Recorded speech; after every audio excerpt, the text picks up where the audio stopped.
الا الله محمد رسول الله دا چغه زه د بیت الله سره وم.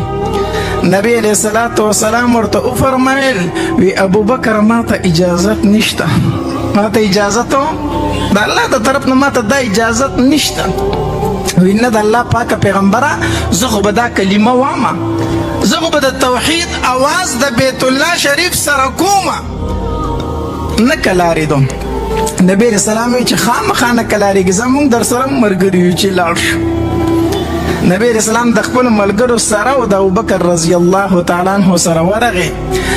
نو ابوبکر رضی الله تعالی عنہ د بیت الله شریف په خوا کې ودرید او دا د اسلام لومبۍ خطبه وخه، لومبۍ خطبه، اوله خطبه په بیت الله کې چې کړې دا چا کړې ده؟ ابوبکر. چا کړې ده؟ ابوبکر رضی الله تعالی عنہ.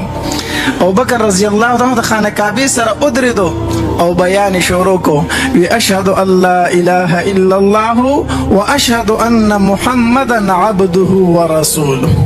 ما خو گواہی کړی دا الله یو دی او محمد صلی الله علیه وسلم د الله رښتینی پیغمبر دی. چې دا خبره کولو د کفارو د طرف نه په گزارو نه شروع شو او